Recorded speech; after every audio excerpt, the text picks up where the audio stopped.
Hello friends, good morning. My name is Akash Sanjay Khobragade. I am coordinator at Karunyakara Institute of Dalit Knowledge and PhD scholar at Delhi University. Karunyakara Institute of Dalit Knowledge is founded by Professor Dr. Leela Karunyakara sir, and his idea behind this institution to provide an academic space to doctors, professors, and social scientists who are engaged in the field of Dalit studies. Karunyakara Institute of Dalit Knowledge going to have its 53rd lecture today, and this lecture is a part of a series that we started on the occasion of Dr. Babasaheb Bhimrao Ambedkar Jayanti on 2025. And we are glad that we all are engaging with this institute, and we are churning and we are developing our thoughts overall on the field of Dalit studies. Today, Karunyakara Institute of Dalit Knowledge is going to complete its 53rd of lecture, and Professor Dr. Karunyakara sir going to deliver his lecture, and he's also going to chair the session. So I officially want to welcome him and want to introduce him.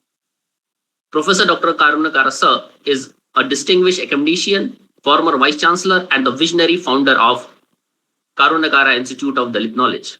A deeply accomplished scholar, he holds a PhD degree from a prestigious Jawaharlal Nehru University, New Delhi, and has authored the seminal work, History of Dalit Identity and Modernization of Buddhism. Throughout his illustration career, Dr. Karunyakara has been an innovator in higher education and social advocacy. He began his teaching journey as an assistant professor in School of Ambedkar Studies at Babasaheb Bhimrao Ambedkar University, Central University, Lucknow, where he permanently enriched the curriculum by introducing the pioneer Dalit history course in MA history program. His staunch champion of institutional equality, he was instrumental in implementing 50% reservation for SC/ST students in BBU admission, and he further strengthened student and faculty representation by founding Babasaheb Ambedkar University Dalit Student Union in 2000 and Babasaheb Bhimrao Ambedkar Central University SC/ST Teachers Association in 2006. Later, he brought his extensive expertise to Mahatma Gandhi Antarashtriya Hindi Vishwavidyalaya, serving with the distinction as Director cum Professor at Babasaheb Ambedkar Sidhu Kanu Murmu Center for Dalit and Tribal Studies, as the Dean of School of Culture and ultimately the Vice Chancellor of the University. I welcome Professor Dr. Leela Karunyakara sir to Karunyakara Institute, and I like to welcome him from behalf of our institution. Professor Dr. Leela Karunyakara sir going to deliver today's lecture on Annihilation of Caste is section 14 and part 14. So I request Professor Karunyakara sir to please deliver his lecture. Thank you very much, Mr. Akash. Welcome to all of you. Shalom, Jai Bhim, and good morning to all of you, and welcome to this lecture. We are conducting Dalit Knowledge series of lectures since 2025, 14th April. We have completed in a year, and more than 50 lectures we have conducted by inviting different eminent professors, academics from highly reputed academic institutions and central universities. Annihilation of Caste is a text written by Babasaheb Ambedkar. It is an undelivered speech published by Babasaheb Ambedkar himself in 1936. So whatever the ideas we are finding in this text, Annihilation of Caste, we need to understand that those ideas were addressed to the prevailing situation in India during the British time in 1936. Today, this year, 2026, 90 years have been completed by this book. This book has been written, this Annihilation of Caste was written 90 years back. So much have changed, Indian society has witnessed so many changes during these 90 years. 1947, we got almost after 10 years of the writing this book, Annihilation of Caste, India got an independence from the British rule. And 1950, the Constitution of India came into existence. So Ambedkar wrote this book, 1936, The Annihilation of Caste. Ambedkar wrote this book when he was not knowing that he would be the architect of Constitution of India. So many of his ideas, his desires, his policies he want to bring in the Constitution, those things he almost able to bring as a part of the Constitution of India, being an author of the Indian Constitution. These things he was not knowing when he wrote the book in 1936, The Annihilation of Caste. Why I'm giving this background is because when we want to understand any book, the thoughts written by any author, any thinker in any book, naturally it is contextualized in that particular time frame. Certain ideas, of course, have validity beyond time. So Ambedkar ideas, of course, Annihilation of Caste has a validity even today. But however, given the present condition, the literacy rate within the Dalit society, within the Shudra society, Adivasi society, within the Indian society in general, the middle class that emerged in different races, Dalit middle class, Adivasi middle class, Shudra middle class, given the political power that this middle class of different races holds. So taking into account all these things, we need to understand the ideas expressed by Ambedkar within the framework of Annihilation of Caste, contextualized in 1936 social setup of the India. Why we need to discuss and rediscuss Annihilation of Caste? Annihilation of Caste as a concept, as an idea, has a relevance as long as caste is there in Indian society. No doubt. But however, if we look at the idea of Annihilation of Caste as expressed by Babasaheb Ambedkar in 1936 context, then we are unable to engage, we fail to engage the idea of Annihilation of Caste to the present circumstances. Primarily, Annihilation of Caste idea is valid even today. But however, when it comes to a strategy, application, engagement, as an idea of social engagement, we need to understand the present circumstances, social changes we need to take into account. This lecture is, as you know very well, every section Ambedkar picked up a separate theme that related to Annihilation of Caste. So every section, Ambedkar didn't give a theme title. But however, I am after understanding the gist of the every section, I am coming with the title of the theme, which Ambedkar discussed in each section of the Annihilation of Caste. This lecture is about section 14. There are total 26 sections, and this lecture is, we are talking about section 14, where Ambedkar discussed ideal society. So far, Ambedkar talked about the negative impacts of caste in all these sections. all these 13 sections. In the section 14, Ambedkar is talking about if there is no caste, then what should be the nature of society? Ambedkar calls casteless society as his ideal society. What is ideal society Ambedkar visualized without caste?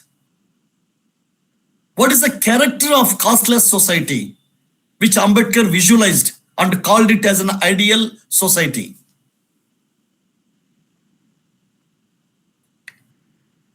Ambedkar's ideal society, of course, which is casteless, in other words, an ideal society is based on three principles: liberty, equality, and fraternity.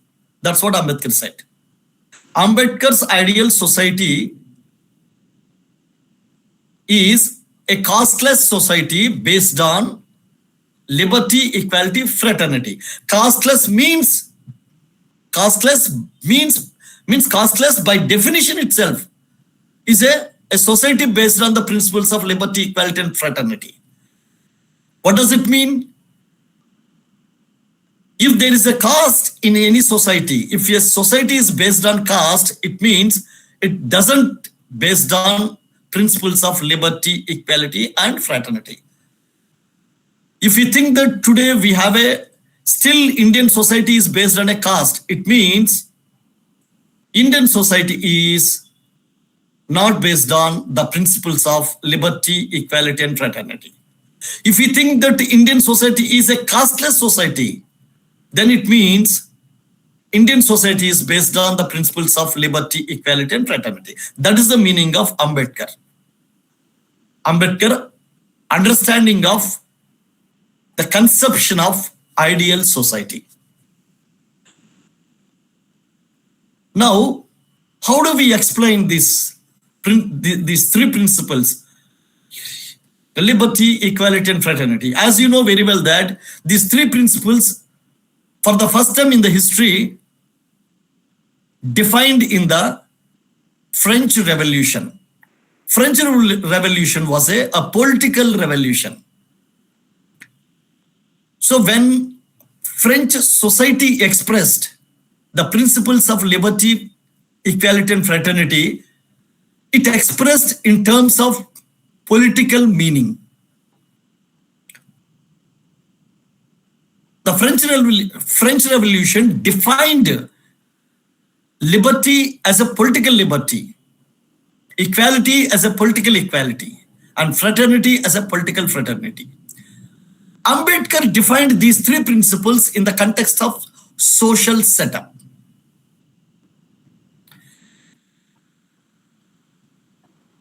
On one side, we have a caste-filled society. On the other side, Ambedkar want to bring casteless society. The character of casteless society is socially, there should be three principles. It's a social principles. What does it mean? Social liberty, social equality, and social fraternity. He's talking about society. Whereas in France, what happened? It was about the state. State is a political. State is represented by the government, ruling, governing the structures of the state, political institutions that constitute state, whereas social institutions constitute society. So Ambedkar want to bring change in the social institutions in the Indian society. So when you understand the principles of liberty, equality, and fraternity in terms of society, these three principles will be transformed into a social principles. So what is the meaning of social liberty? Social liberty means a liberty to have a property, liberty to have movement to any place. Here, have in the sense right. When I say have, it means right. Right to property, right to movement, any place. Being Indian, you can go to any place. Why was talking this? Dalits were not allowed to move into villages. They were banned. They were banned. They were branded as untouchables and banned from entering to villages, within the cities. They were thrown out of the boundaries of the social life. So when Ambedkar was talking about social liberty, it's a liberty, the right to move any place, freedom to move, freedom to travel, freedom to reside any locality. Even today, when you say that you are a chamar, you don't get house on rent, even in the highly urban places like Delhi and Mumbai. Even if you say mahar, you ask any Dalit, can he get a rented house by stating his caste? No, that's a fact. Very rarely you get. People hesitate. And we could find many boards hanging in front of the gates of the houses stating that rent house will be on rent, but not for non-veg people.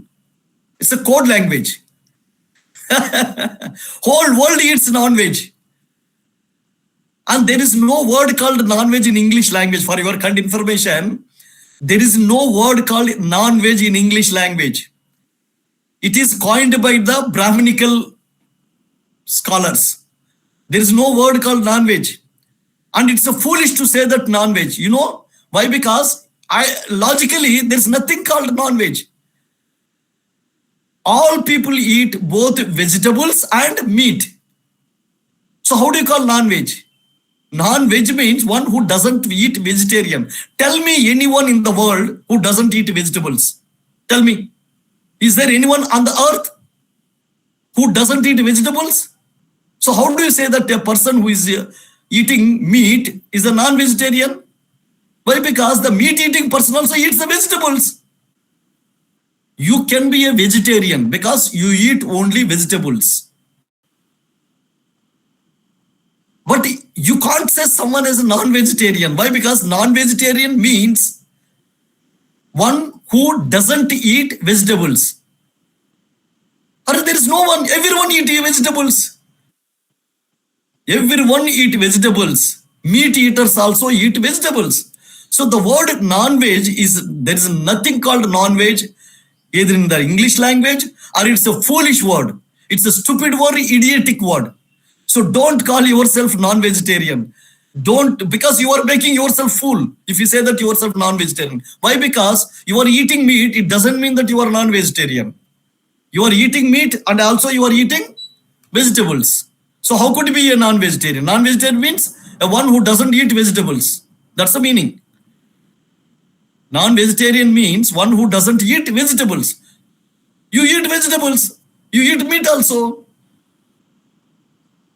So you can call yourself carnivore. Carnivore means the one who eats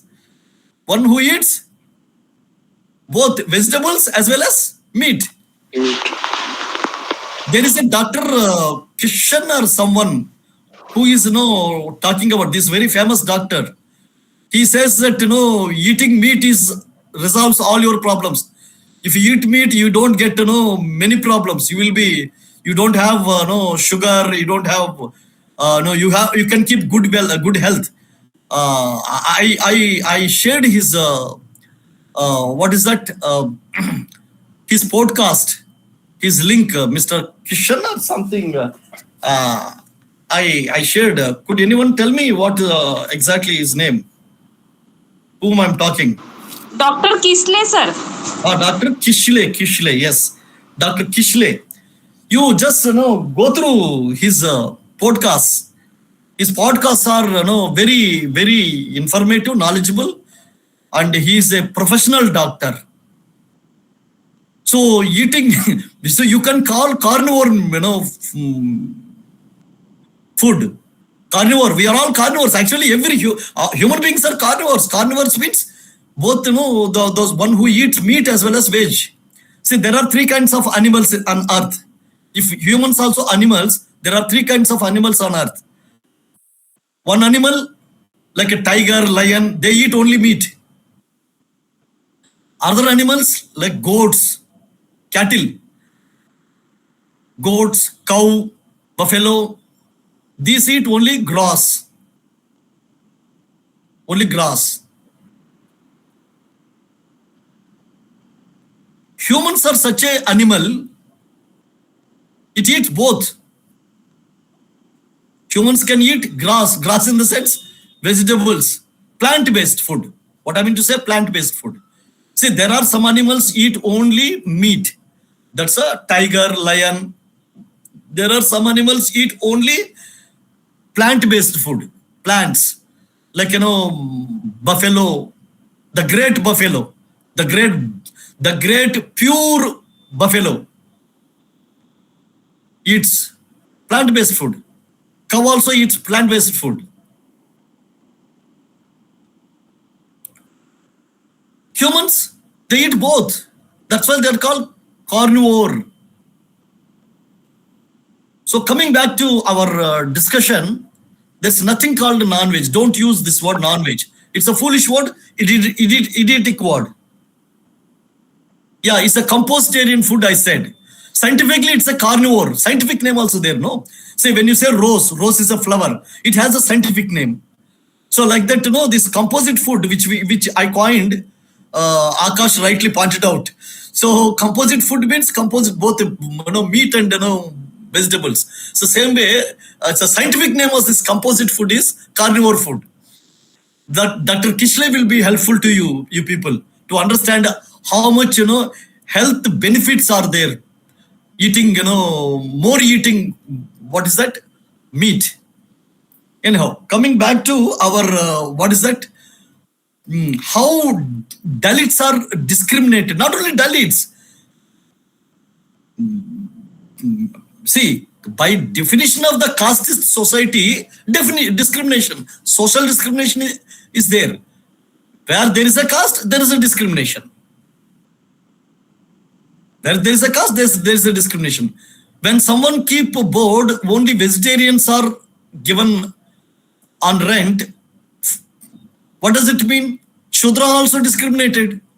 A Shudra who eats a meat, he is discriminated. I fail to understand one thing. Market economy works on the demand and supply principle all over the world, throughout the history. Market economy, throughout human history, all over the world, works on the one principle, that is demand and supply. If there is more supply, then less demand, rate will come down. If it is a more demand, less supply, then price will increase. Suppose, for example, everyone wants cell phones, but cell phones are not manufactured. Cell phones are not manufactured by any company for 1 year. But everybody wants cell phone. What will happen? Whatever the cell phones are available in the market, the price of cell phones will immediately shoot up. Why? Because there are very less cell phones available in the market and more people want to buy the cell phones. It means more people demand the cell phones. But there are only less cell phones are available in the market. Production, very less cell phone production is there. So supply is less, demand is more. In that case, cell phone cost will increase. And people say that, no, I want to buy for the 1,000 rupees. Somebody says that, no, I will give 10,000 rupees, you give me cell phone. There are only few cell phones. There are only 100 cell phones. But 1 lakh people want cell phones. But 100 only available. What will happen? The rate of the cell phone will increase. Even one cell phone will be sold for 1 lakh also. That is the principle of market economy all over the world, throughout the history. Not that modern times or ancient times. throughout the history. If that is the principle, what nonsense it is. In India, people don't eat meat. How can you say? Meat is the costliest food available in the market in India. In Indian market, the costliest food available is meat, not the vegetable. So why the meat is costliest food? Because demand is very high. Many people want to eat meat, but the availability of meat is very less. Production of meat is very less. So since availability of meat in the market is very less, supply is very less, and people want eat more meat, and many people want to eat it, means suppose out of 120 crores of population in India, 100 crore people want to eat meat. Only 20 crore people don't want to eat meat. No, rough figure. I don't have statistics. I'm just selling the rough figure. Why I'm saying this? Because otherwise, meat cost should be down. Meat should be, even for 10 rupees, you should get 10 kgs. But meat, 1 kg meat is, more than 1,500 rupees. In places like Hyderabad, Delhi, Mumbai, 1,500 rupees 1 kg. If there is no demand, you should get for 100 rupees kg. What does it mean? That means, based on the principle of demand and supply, the economic principle of demand and supply, in India, majority people eat meat. Even then, through media or some kind of appeasement, I think Brahmin appeasement. Since Brahmin says, meat, only vegetarian food is primarily a Brahmin concept. Only veg food, eating only vegetarian food is primarily a Brahmin concept adopted by the Vaishya community. Even Kshatriyas are meat eaters. Kings, they want to have a build, the muscles. So all the kings are meat eaters. Then only they can fight in the war. Only 2 communities. Basically, originally it was a concept of Brahmin, food concept, vegetable. So anyhow, why I'm talking all these things, I'm talking pure vegetarians. What is this pure vegetarian? Not only in India, the whole world meat is highly cost. So pure meatarian, you can say, pure meat. Meat is a pure. Meat is a pure. Why I'm talking all these things, there comes actually the principles of social liberty. Social liberty means freedom to think, freedom to eat. Liberty means freedom. What you should eat, you claim it. What should you eat? What should you study? They say that in Varna system, only Brahmins should study. What is the need of the Shudras to study? They should involve in the production work. And Dalits are untouchable, there is no need of anything for them. Adivasis are in the jungle, there is nothing for them. Kshatriyas are involved in politics, so no need of education. Vaishyas are involved in mercantile activities, they need to know only some economics. The rest of the thing, knowledge should be in the hands of the Brahmin. So this is the Sanatana definition of the Varna system. So Ambedkar says social liberty means liberty to study, liberty to acquire the knowledge, liberty to move, reside any place. That context I am talking about. Even today, on rent houses are not available to people, to the majority people who are meat eaters, who are carnivore food eaters, who are composite food eaters. It means our society is deeply casteist. No social liberty in the society. That's the meaning. Now comes to the equality. Equality, yes, social equality. Ambedkar talking about social equality.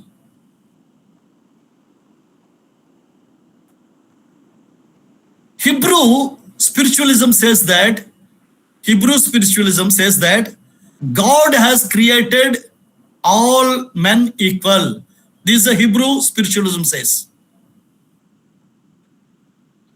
And Hebrew spiritualism influenced almost all religions in the world, except the Brahmin religion. Almost all religions. Hebrew spiritualism influenced almost all religions in the world. That's why there is no religion that says that people are not equal. All religions says that people are equal. Socially, all men are equal. Almost all religions says, except Brahmin religion. Because all religions are influenced directly or indirectly by Hebrew spiritualism. And Hebrew spiritualism says God created all men equally. Men here means it includes women also. It's a gender neutral term, men.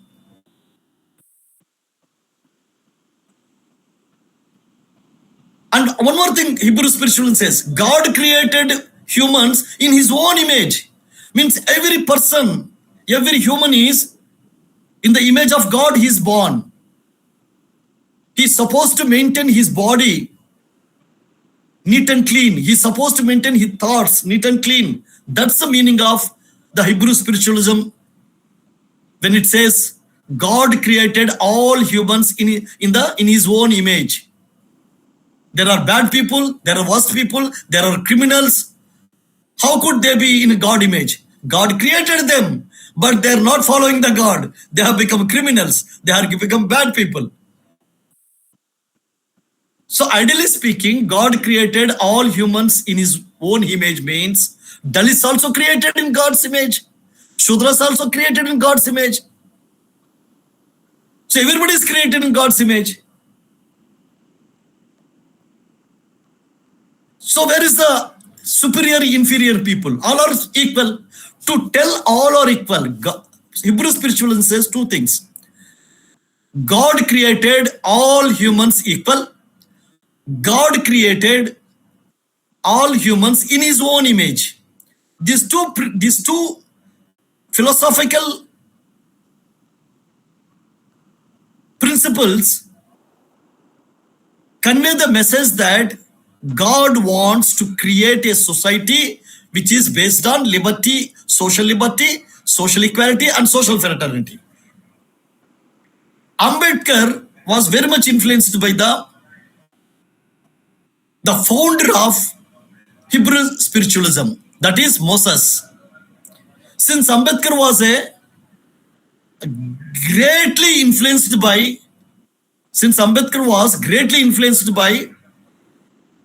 Moses, in other words, by Hebrew spiritualism, Ambedkar picked this liberty, equality, and fraternity political concepts from the French Revolution and applied to his own understanding of Buddhism.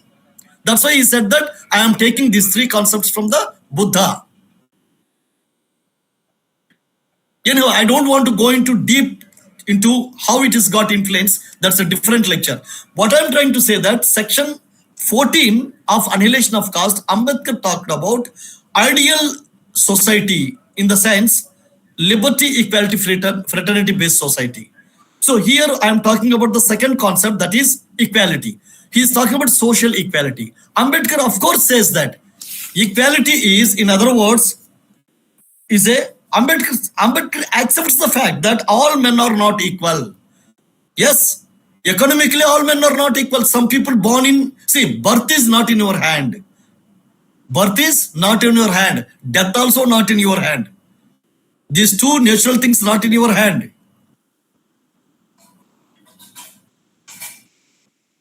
Birth is not in your hand. Some people born in rich family, some people born in poor family. So economically there is no equality. That's why men are not equal. Ambedkar accepts this. Ambedkar also says that equality may be a fiction. Equality may be a fiction. First time you people might be hearing this. We talk about equality. Then the people who oppose the equality, they laugh at us. This equality concept only for the speaking on from the dais, from the stage, public consumption only. In reality, how could there be equality? How could there be equality? Many people talk like this. That's why Ambedkar gives answer to those people who oppose the equality. Ambedkar says that yes, all men are not equal. Yes, equality is a fiction. Why? It is because every man has different power. Look, ultimately it's the power that matters. Power, don't think that only you have to become a prime minister or chief minister or MLA, MP. Power is everywhere. You are having a cup of coffee with your friend.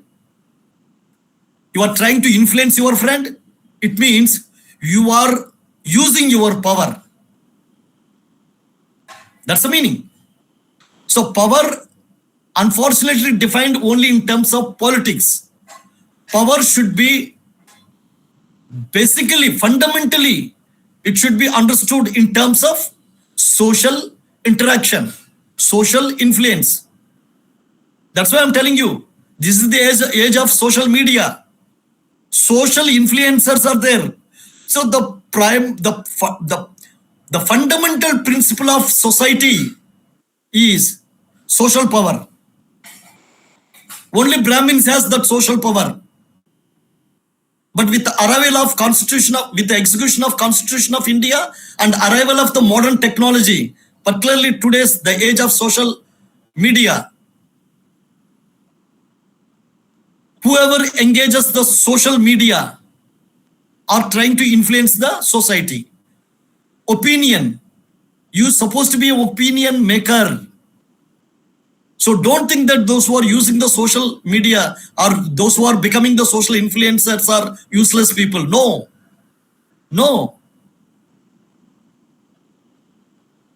The basic power, the fundamental power lies. The roots of the fundamental power lie in the social power. So you need to have the social power. Without social power, you can't have a political power. You can't have any power, economic power. You need to have the social power. Look at this, one new movement cropped up recently. What is that? Cockroach Janata Party. Everybody expected that the guy, when he arrived from that Dipke, I think his name, when he arrived, from airport, everybody expected that he will be arrested. Why he was not arrested? Because that's what social power.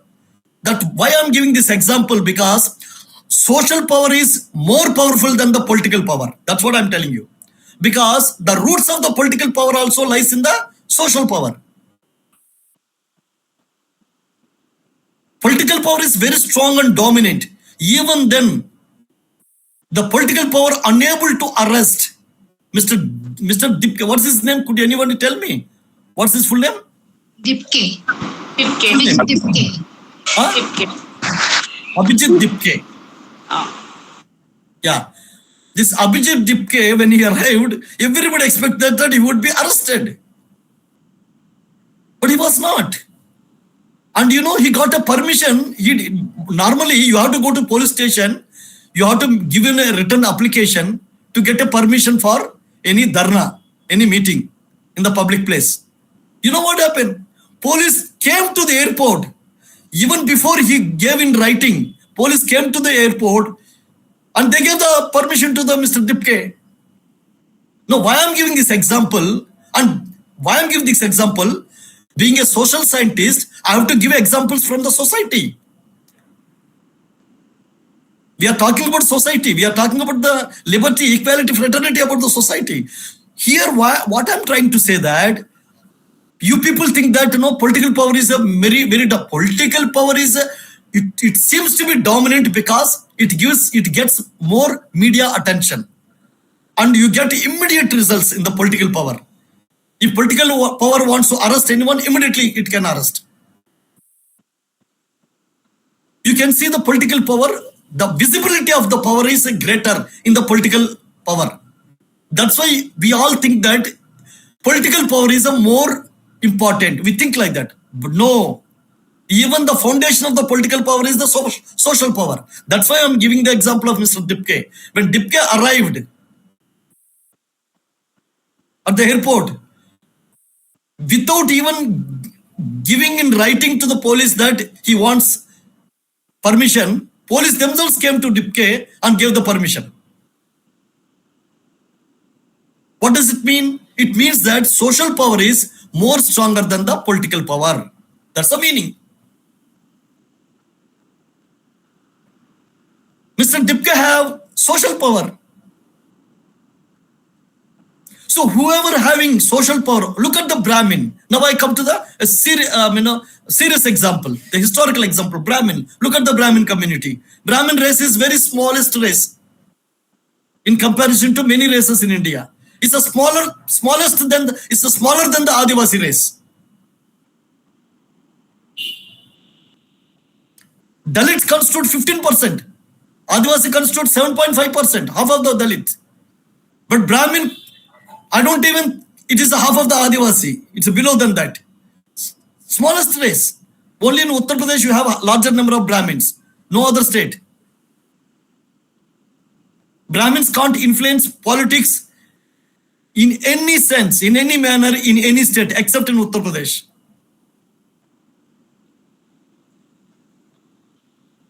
Even then, throughout the history, Brahmins, they are wielding highest power. Why? It's because they are engaging with the social power. Look at the history.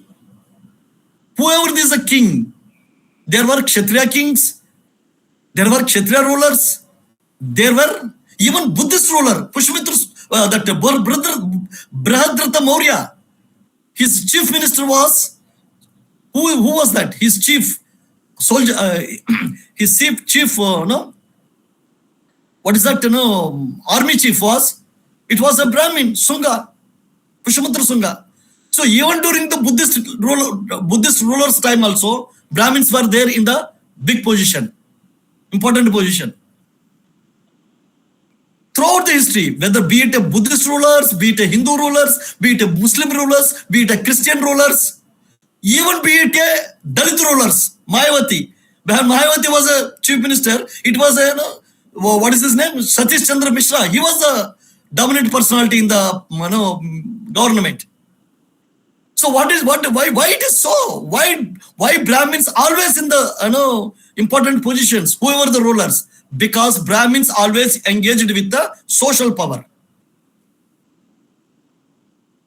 Not a political power. It doesn't matter. Look at Ambedkar. Why Ambedkar is so successful than any politician, any Dalit politician. When Mayawati was a chief minister for 4 times. But Ambedkar was never a chief minister of any state. There were many Dalit leaders. They want to become a prime ministers. Then only they want to do something. But Ambedkar was never a prime minister. Ambedkar was a law minister for few months only, not many. But Ambedkar did great things. Why? Because Ambedkar always engaged with the social power. Today what happening? Dalit narrative is always surrounded with the political power. If you ask anybody, Bhujan rule will come, then only I will do. Like communist will say, communist revolution will come, then only I will do. Then Ambedkar asked that, you tell me within how many years communist revolution will come? 20 years or 200 years? Communist people have no answer. Same way I am asking the Bhujan politicians, within how many years you are going to get the political power, governing power, rule, Bhujan rule, when will it come? 20 years or 200 years or 2000 years? Ambedkar never waited for any rule. Ambedkar always engaged with the social power.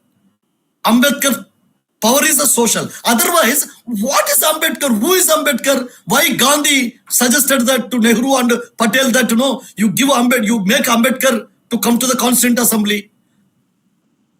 Same Congress leaders told that Sardar Vallabhbhai Patel at one point of time commented that not only the door, even the windows are closed to Ambedkar to enter into the Constituent Assembly. But the same Sardar Vallabhbhai Patel and same Jawaharlal Nehru, under the guidance of the Mahatma Gandhi, many people don't know this fact. It was Mahatma Gandhi who suggested these people to bring Ambedkar into the Constituent Assembly. Not only Ambedkar was brought into the Constituent Assembly, Ambedkar was made chairman of the Constituent Assembly. But Ambedkar was politically not powerful. Ambedkar was not powerful at that time. Ambedkar's own party, All India Dalit Federation, in other words, All India Scheduled Caste Federation, was not having any political much influence.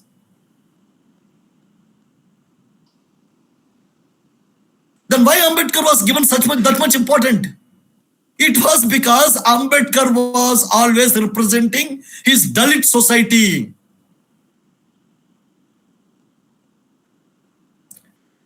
That's what I'm telling you. You see, Ambedkar never tried to become a leader of a Shudra. Ambedkar never tried to become a leader of Adivasi.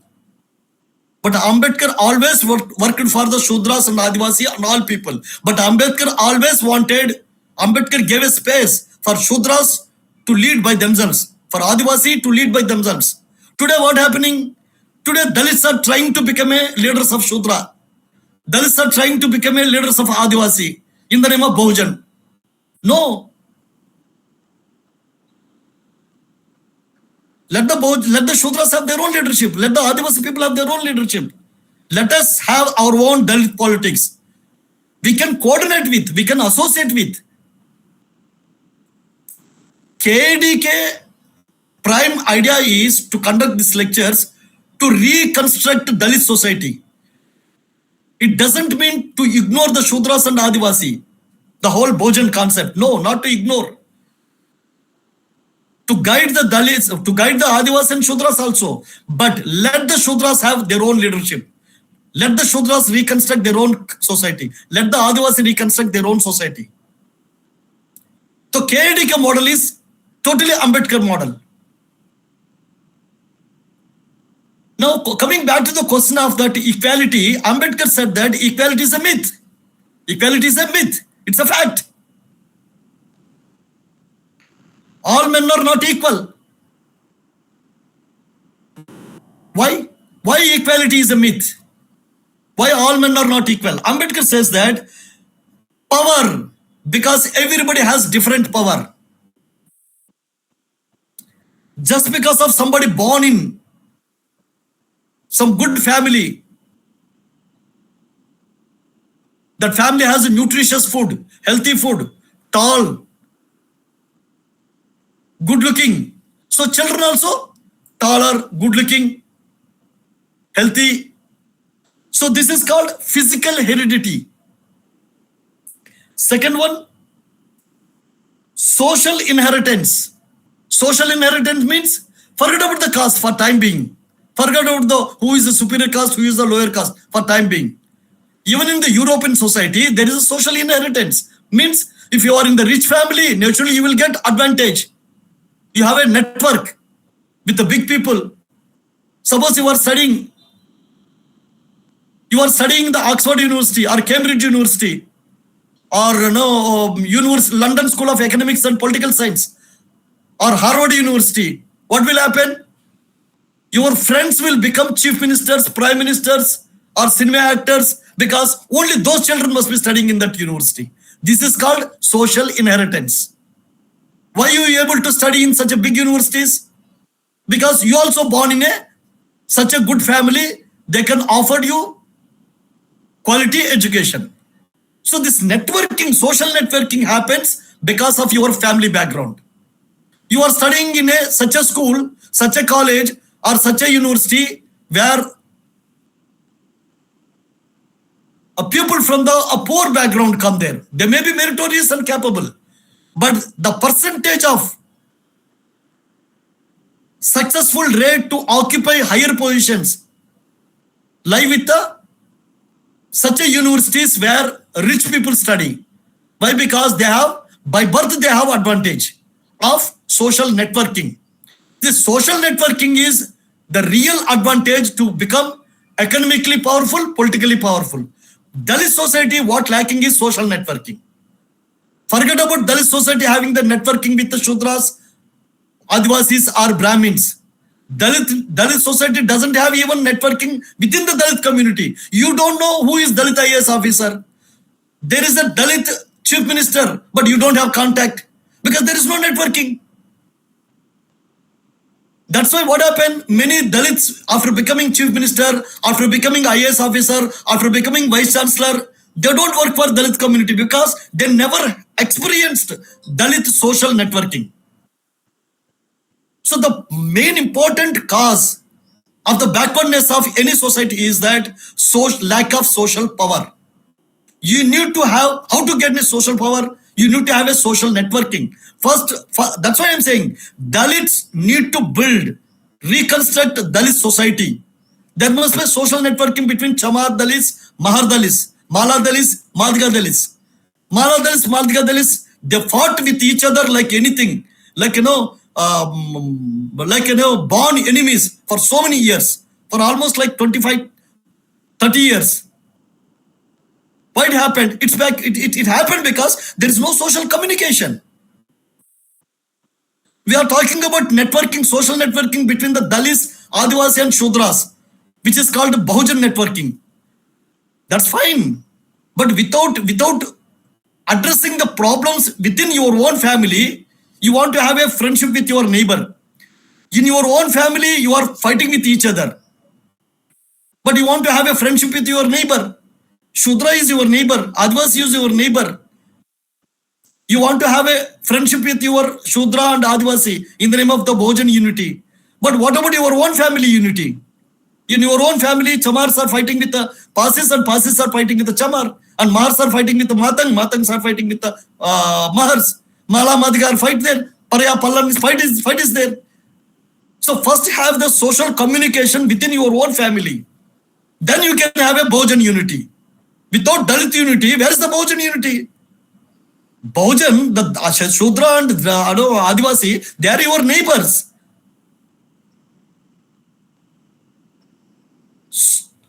So what I'm trying to say that let's rebuild Dalit society on the principles of liberty, equality and fraternity. Let's have the liberty. Let any Dalit think anything. If a Dalit becomes a Buddhist, Hindu Dalit doesn't like it. If any Dalit is in Hindu, Buddhist Dalit, instead of influencing him, why he should come out of that religion? He accuse him and abuse him because he is a Hindu Dalit. That, see, by abusing, you cannot have any relation. Instead, you can develop the enmity, hatred. So abusing any other person, if you really want a relationship, good relationship with other person, you should have that relationship be based on understanding. Try to understand why the other person is still in a Dalit Hindu. Understand him. Try to convince, if you have a capability, try to convince why you should follow Ambedkar and embrace the Buddhism. Try to convince instead of accusing and abusing. Oh, Ambedkar embraced. You are eating the reservation. You should follow Ambedkar. See, this is this way of hurting the sentiments, abusing, accusing is not going to make any relationship.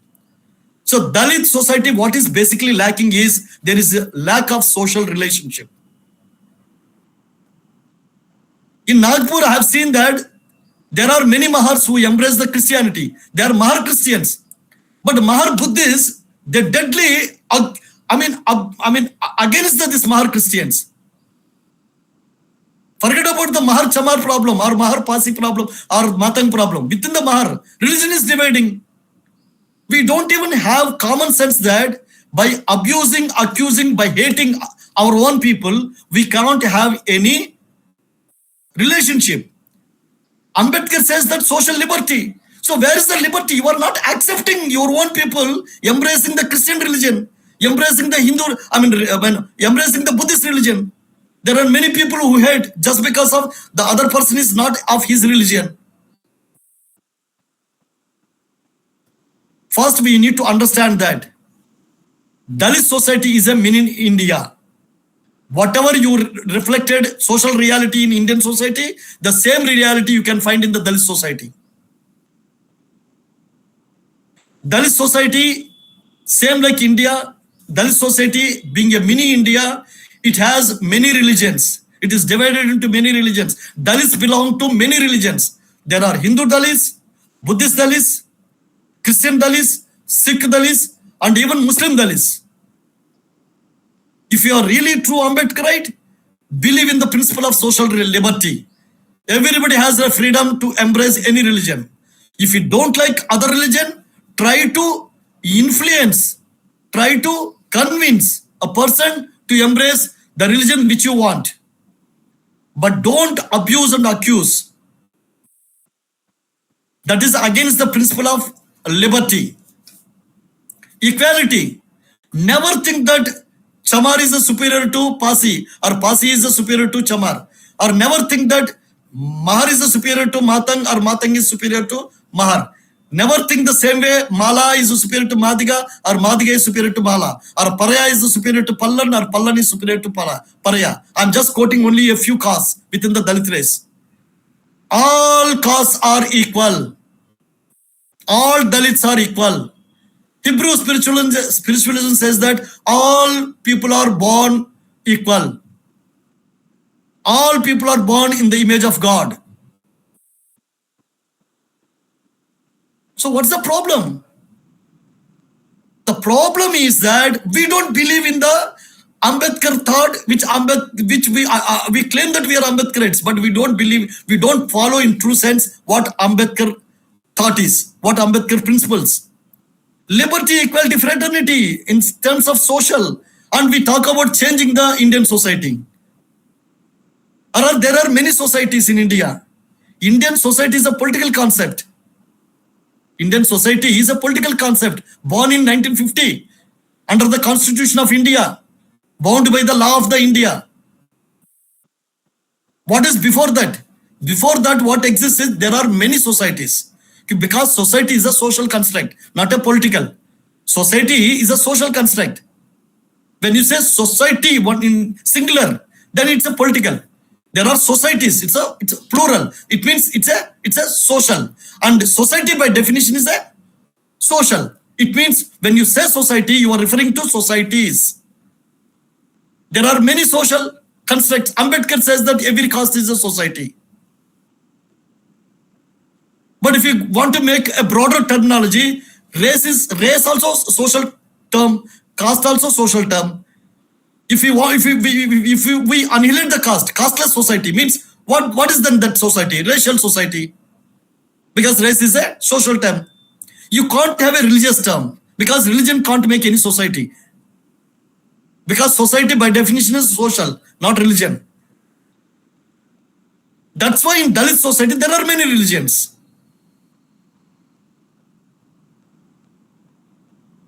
Why a Christian Dalit or Buddhist Dalits feel sometimes that they are Dalits? Why Hindu Dalits and Christian Dalits, Buddhist Dalits, Sikh Dalits, they feel themselves at some point, some or other time, at some or other point of they feel that they are one. Why? Because society by definition is a social, not a religion. Though there are many people who dislike different religions, Buddhist Dalits don't like the Christian Dalits and Christian Dalits don't like the Buddhist Dalits. That's because of lack of communication. But both of them, some or other point of time, they feel that they are Dalits. Why? Because society by definition is a social, and social power is more powerful than the religious power. Social power is more powerful than the political power. Social power is more powerful than the economic power. A sannyasi, sant, who is very poor,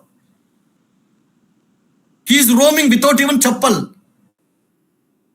A Brahmin who is very poor Brahmin, not having money, even a rich Hindu will touch the foot of the Brahmin. Why?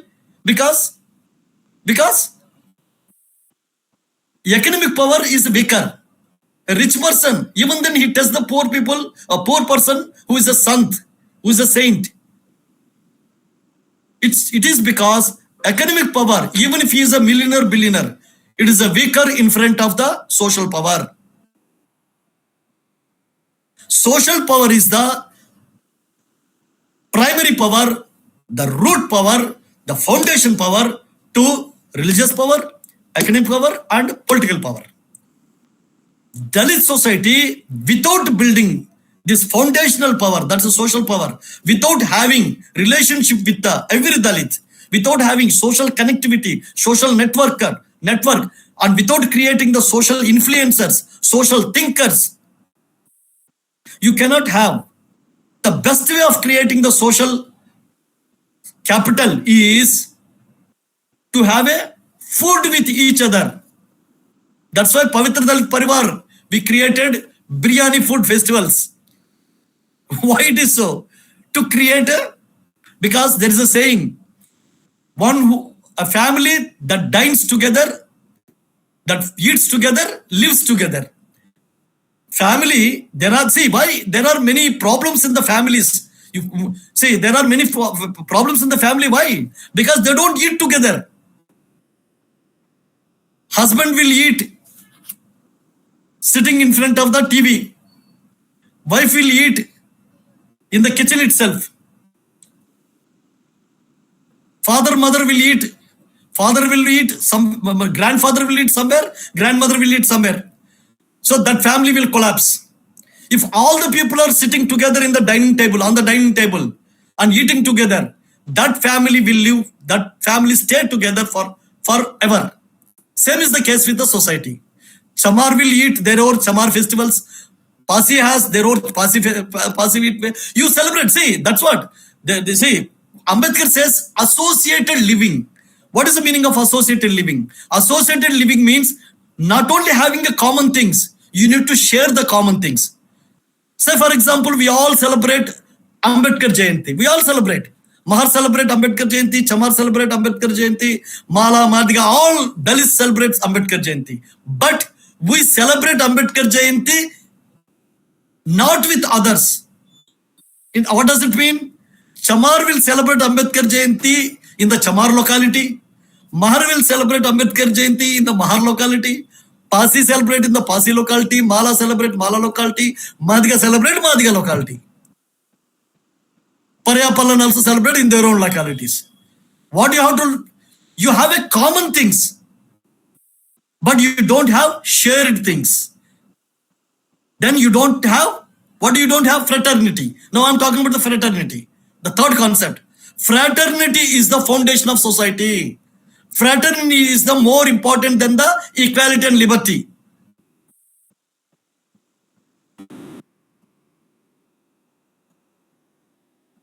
Understand? Fraternity is more important. Dalit society has no fraternity. At least Dalit society has some extent equality. Not every community says that I am superior, you are inferior. Liberty is there. But fraternity, I am sorry to say that, almost zero. Chamar never celebrate with the Pasi Ambedkar Jayanti. And Pasi will never celebrate with the Chamar Ambedkar Jayanti. Chamar, Pasi, Bangi, I never seen these three communities sitting together and celebrating Ambedkar Jayanti. Celebrating Ambedkar Jayanti in the name of Bahujan Samaj Party is different. Celebrating Ambedkar Jayanti in the name of the Republican Party of India is different. I'm not talking about the political celebrations. I am talking about the social celebrations. Society is basically social. That's why try to differentiate between the social power and political power. Social power is the foundation. If you want a strong relationship with your neighbor, that is a Shudra, or another neighbor, that is a one side is Adivasi neighbor, another side is Shudra neighbor. Dalits have two neighbors. Right side is the Adivasi neighbor. No. Whatever. Right side is the Adivasi neighbor. Left side is the Shudra neighbor. These three constitute Bahujan unity. But forget about the Bahujan unity. There is no Dalit unity. You are talking about Bahujan unity. First you develop unity within the Dalit society. Then you talk about your neighbor. See, even if you jump 10 times as a Bhojan, ultimately you are basically a Dalit. And he is the Shudra, the other one is the Adivasi. So if you want to even become a Bhojan unity, first you bring a Dalit unity. If you are strong, if Dalit is strong, look at the Dipke. That guy is socially so strong that even government of India didn't disturb him. Look at the Brahmin. Why Brahmin? Even if he commits so many mistakes, still he will get the opportunity. Why? Because social capital.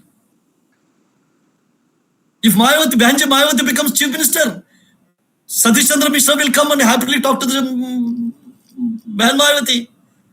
And Brahmin agenda will be implemented. He has no problem. But Dalit has a problem to go to Brahmin and talk to him. Why? Because how society works, we don't know. We are lack of social thinkers. We have a political thinkers. We have economic thinkers. We have a Dicky. Dalit Indian Chamber of Commerce and Industry. It's an economic, what is the organization? That's empowering economically Dalit society. We have a Bhujan Samaj Party, we have Republican Party of India, we have even other parties also. There our leaders are there. Mallikarjun Kharge is a Dalit leader, president of the Congress Party. So there are the leaders in different parties. So politically we have organizations. Economically we have economic organizations are there, political organizations are there, religious organizations there. There are Dalit Buddhists, there are viharas, organizations are there, Buddhist organizations there, headed by the Dalits. Christian organizations are there, headed by the Dalits. Next to the Pope is called Cardinal. In India, the present Cardinal is from Hyderabad. He is a Dalit. So, as on date, Christian head also in India, Catholic Christian head also, chief next to the Pope is the Dalit. So, you have a religious leaders at international level, Dalit leaders. So, Christian head in India is a Dalit. Buddhist head are Dalit. So, we have a religious organizations also. Why still we are weak, unable to influence neither politics, nor economics, nor religion? Why?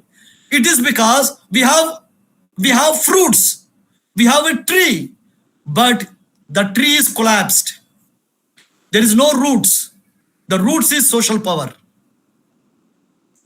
If you want to reconstruct Dalit society, immediately have a food festivals with a different caste within the Dalit race. That should be the Dalit agenda, Dalit social agenda. We are not economically equal. We are not politically equal. But we are socially equal. So this is what about today's lecture, the liberty, equality and fraternity. Thank you very much. Jai Bhim, Jai Bharat.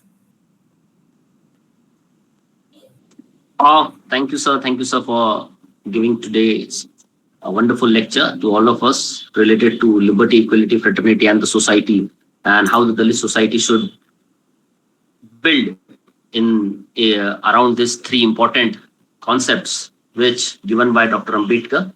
And we always, all the participants always like your lecture, and we are hoping to have next sessions the same kind of impactful for the society. Thank you, sir. So as we know that we all are going to have the question answer sessions end of the lecture, but as we discussed in the last lecture that on 18th of June we are having the special lecture which is going to focus on the Dalit culture, because on 18th of June we celebrate a cultural day of the for the Dalit community. And because of that, we are not going to have a question answer session for this lecture also. And we are going to have Ask Me session on 18th of June, where the people and the participant are going to ask the question for last lecture and today's lecture, and the other questions which is which is related to the Dalit community. So with this thing, I just want to go to the last part of our day's lecture, that is a vote of thanks, the official vote of thanks. So I request Shashikant Sambodhi to please give official vote of thanks. And the other important thing is, after vote of thanks, I request the coordinator should not leave. The coordinator be in the online meeting, and the other participant please leave after that. Shashikant Sambodhi, please. Thank you. Now, with the permission of the chair, on behalf of the Karunyakara Institute of Dalit Knowledge, it is my immense pleasure to extend a heartfelt vote of thanks for this session. First and foremost, our deepest gratitude and warm regard goes to Professor Lella Karunyakara sir, a respected Dalit historian and a profound Ambedkar thinker. We are truly grateful to him for kindly chairing this session and delivering such a wonderful and thought-provoking lecture as the key speaker on the topic Annihilation of Caste, Section 14, Part 14. Professor Karunyakara is a former Vice Chancellor of Mahatma Gandhi Antarashtriya Hindi Vishwavidyalaya, Wardha, Maharashtra, and a renowned expert on Dalit affairs and Dr. Ambedkar writings. His insights today have greatly enriched all of us. We are also extend our sincere thanks to all the participants and attendees who joined us for the 53rd online lecture in the KIDK lecture series. A special word of appreciation to our dedicated coordinators, Dr. Sukeshni, Dr. Darshana, Ms. Smita, Mr. Akash, Mr. Shreyat, and Mr. Vijay for their tireless efforts and unwavering support in making this session a grand success.